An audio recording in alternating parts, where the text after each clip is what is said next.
यहाँ उनका स्वागत करने के लिए एक या दो नहीं बल्कि रोबोट की पूरी फौज खड़ी थी।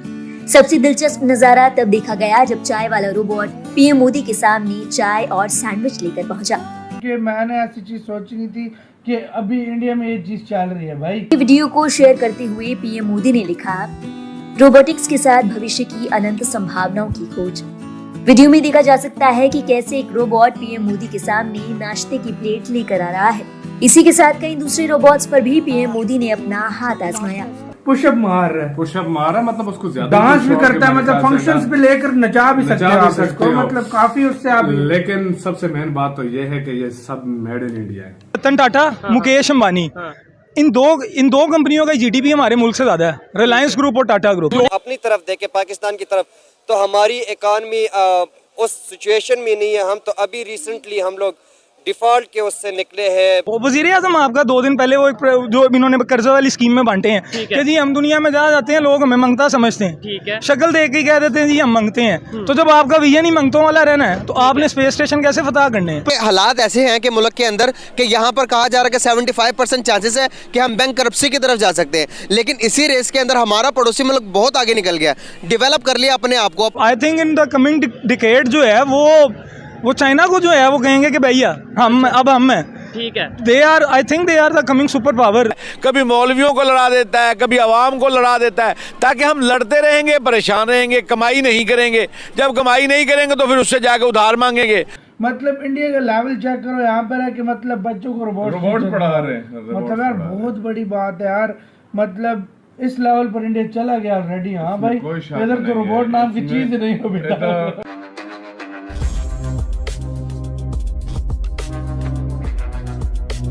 काफी उससे आप। लेकिन सबसे मेन बात तो ये है कि ये सब मेड इन इंडिया है, सबसे बड़ी बात। और दूसरी बात भाई, मुझे उस पुलिस वाले पे काफी वो मुझे मतलब उसको रैंक भी सब इंस्पेक्टर लगा हुआ है। क्या बात है यार, मतलब यार सब इंस्पेक्टर लगा दिए यार, हद है वैसे। हाँ भाई, मतलब काफी सारे मतलब ऐसे काम वो करता हुआ एयरपोर्ट वगैरह पे, मॉल पे, मतलब काफी जगहों पे, मतलब वो जो है ना जाता है इस तरह। और मित्र जो था, मित्र वो तो दोस्त है, दोस्त मतलब मित्र अगर किसी का दोस्त नहीं है तो यार वो रोबोट खरीद लो में और उसको दोस्त बना के रखो। और वो मतलब आपको कहीं भी ग्रीटिंग्स आपको मतलब करेगा। होटल्स में रखा गया, जहाँ पर आके उसको मोदी जी से भी मतलब गए थे, उसको मल्टीपल लैंग्वेजेस भी आती हैं, है ना, काफी ज्यादा। बिल्कुल मल्टीपल। मोदी जी भी थे, उन्होंने पता नहीं इंडियन लैंग्वेज पे मारा तो उन्होंने अमेरिकन साथ में जो लड़की थी तो मतलब उन लोगों ने देखा है काफी वो यूनिक किस्म का, और मल्टीपल लैंग्वेजेस भी बोल सकता है, जो कि उसको मतलब एक काफी यूनिक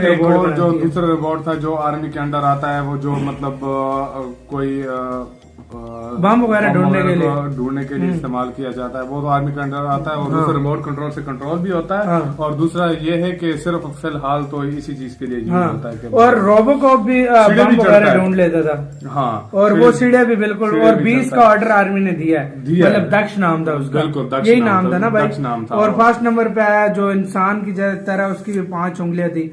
तो यार मतलब रोबोटिक मतलब वो काफी इंडिया का सबसे लंबा रोबोट था। और एक दो और भी मिस हो गए हैं, जो एक टीचर रोबोट। हाँ, वो टीचर वाला हमने रोबोट एक देखा था, बिल्कुल वो तो रियल लड़की लग रही थी यार। एक और था यार, बिल्कुल रियल लड़की थी जो गाना भी मतलब गाती थी, मतलब सवाल वगैरह भी पूछती थी, यानी मतलब काफी सारा मतलब यार, मतलब इंडिया रोबोट्स पे काफी काम कर रहा है और काफी तेजी से आगे जा रहा है। और इंडियन इंजीनियर्स के पास इतना दिमाग है कि कोई भी चीज पॉसिबल यार, मतलब वो अब वक्त चला गया कि मतलब ये हम सोचते थे कि यार जापान वगैरह या दूसरे देश मतलब ये रोबोट बनाते हैं, चाइना, लेकिन अब इंडिया बहुत आगे इस फील्ड में चला गया और हर चीज बना रहा है इंडिया। ऐसी स्कूलों में पढ़ा रहे हैं, सरकारी महकमों में काम कर रहे हैं, और होटल्स में काम कर रहे हैं, मतलब बड़े 5 स्टार होटल्स में आपको इस तरह के रोबोट्स आपको मिलेंगे। तो यार मतलब इंडिया इस चीज में काफी ज्यादा आगे तेजी से जा रहा है। और वैसे भी इंडिया दुनिया के सबसे ज्यादा इंजीनियर्स बनाने में, बिल्कुल इंडिया के पास रिकॉर्ड है,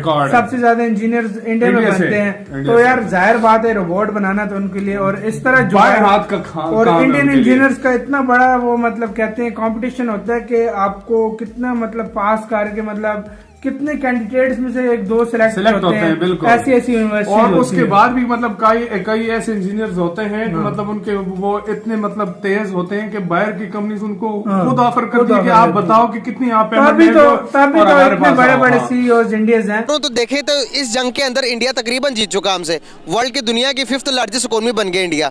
हम अभी हमारे वो मसाइल ही हल नहीं हो रहे, पॉलिटिकल स्टेबिलिटी मुल्क के अंदर नहीं आ रही। आप इसको कैसे देखते हैं? ये जो हम बात करते हैं कि ये सियासी इस्तेहकाम नहीं है, सियासी इस्तेहकाम कब आएगा? हम अमेरिका के मुआशी तौर पे गुलाम हैं।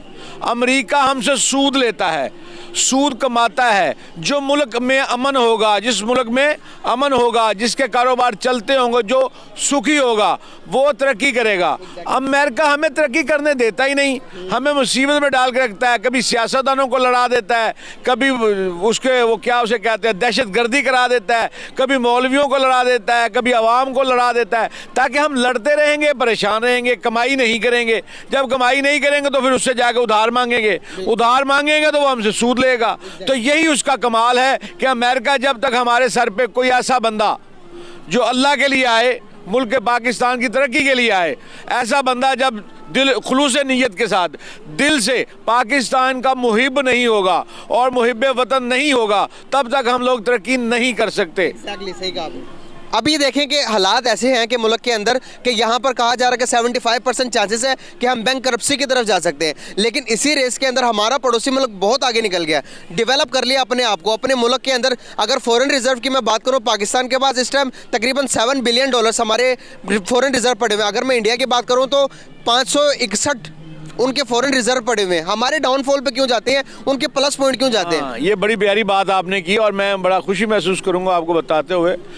जब तक कोई बंदा आके बैठे और वो हाकिम वक्त हो और वो पाकिस्तान के लिए लड़े, पाकिस्तान के लिए कारोबार करे, पाकिस्तान के लिए पैसे इकट्ठे करे, तो फिर पाकिस्तान तरक्की करेगा। और जिसको ये फौज बिठा देती है उसको तय करके बिठाती है कि तुमने वो करना है कि जो हम कहेंगे। जब वो कहेंगे तो हर बंदा तो अपने लिए पैसे इकट्ठे करता है। इमरान खान साहब ने अपने लिए पैसे इकट्ठे किए, नवाज शरीफ साहब ने अपने लिए पैसे इकट्ठे किए, और अभी मुझे इसकी तहकीक नहीं है लेकिन 12 अरब रुपए बाजवा साहब के खाते से निकल आए। अब 1200 अरब रुपए जब उनके खाते से निकल आएंगे तो कहाँ से गए भाई? तेल तिलों से निकलता है, कोल्लू से नहीं निकलता। ये जो पैसे हैं ये अवाम के को निचोड़ के 1200 अरब रुपए वो क्या बाजवा साहब के बन गए। तो जब ऐसे लोग आएंगे तो हम इंडिया का मुकाबला कैसे कर सकेंगे? हम किस तरह से कर सकेंगे कि जनाब हम इंडिया के जो रिजर्व पड़े हैं 501 अरब रुपए हैं और हमारे सिर्फ 7 अरब रुपए हैं, तो हमारे तो शुक्र करो 7 अरब भी हैं, वरना बाजवा साहब 700 अरब भी ले जाते तो साहब बराबर हो जाता। बिल्कुल सही। सर, फ्रीडम ऑफ स्पीच है पाकिस्तान में? जी, फ्रीडम ऑफ स्पीच कहने की हद तक है, करने की हद तक नहीं है। जो बंदा कुछ कह देना चुक के लै जाते ने। कौन चुक के लै जाते ने? ये सारे पता जो कहते हैं जी फ्रीडम ऑफ स्पीच है, कोई नहीं है। हो सकता है कल मैं भी ना लबा। नहीं, आप इसी तरह रहेंगे। सर, बेसिकली आज मैं बात ये करना चाह रहा हूँ, जिस तरह की वीडियो मैंने आपको दिखाई, पॉजिटिव जेस्चर दिखाने की कोशिश की हमारे पड़ोसी मुल्क की, दोनों तरफ मोहब्बत पैदा करने की कोशिश की मैंने। इस तरह की वीडियो आपने कभी सोशल मीडिया पे देखी हो, पाकिस्तानी मीडिया ने आपको दिखाई हो कि इंडिया की तरफ से पॉजिटिव मैसेज देखा? नहीं, मैंने कभी नहीं देखी, बल्कि मैं हैरान हो रहा हूँ। ये अगर इंडिया कह रहा है, ऐसा नहीं है कि मोदी बोल रहा है और पीछे किसी की आवाज़ और हो। मुझे तो इसी तरह से लग रहा है, क्योंकि इससे पहले मैंने कभी नहीं देखी कि इंडिया हमारे लिए अच्छा बोले या इंडिया इखलाकी तौर पे अच्छा बोले। ऐसा कभी नहीं हुआ। हमारा मीडिया दिखाता है इस तरह की अच्छी बात है? ऐसा मीडिया नहीं दिखाता, क्योंकि दिहाड़ियाँ लगी हैं, सब दे लिफाफे लगे ने, हर बंदे दे लिफाफे लगे ने। कामरान खान का प्लाट मलक रियाज सारी दुनिया को इस वक्त ट्रीट कर रहा है, प्लाट्स दे रहा है। अच्छा, वो मदीने होया है, सच्चा बंदा नहीं, वो प्लाट देता है। कामरान खान का प्लाट वखरा है, हामिद मीर का प्लाट वखरा है। दोस्तों, जैसा कि आपने वीडियो में देखा कि एक रोबोट पीएम मोदी के लिए चाय और सैंडविच लेकर आ रहा है। दरअसल दोस्तों, ये वीडियो गुजरात के अहमदाबाद शहर में स्थित रोबोटिक गैलरी का है, जहां पर पीएम मोदी ने विजिट किया। दोस्तों, यहां पर एक नहीं बल्कि हजारों रोबोट की पूरी फौज तैनात है। दोस्तों, जैसे घर में किसी मेहमान के आने पर हम पकवान सर्व करने दौड़ पड़ते हैं, कुछ इसी भूमिका में पीएम मोदी के आने पर यह रोबोट एक प्लेट में चाय और सैंडविच लेकर पीएम मोदी के सामने आ गया। पीएम मोदी ने बड़ी बारीकी से रोबोट की तमाम भूमिकाओं और कार्य प्रणाली के बारे में जानकारी हासिल की।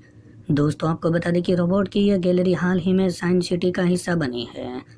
ये करीब 11,000 स्क्वायर मीटर में बनी हुई है। दोस्तों इस रोबोटिक गैलरी में हजारों की संख्या में रोबोट बनाए गए हैं जो अलग अलग कार्य करने के लिए डिजाइन किए गए हैं। दोस्तों जब इसका वीडियो पीएम मोदी ने ट्विटर पर शेयर किया तो ये देखते ही देखते वायरल हो गया। दोस्तों पाकिस्तानी लोगों ने जब ये वीडियो देखा तो उन लोगों के होश उड़ गए।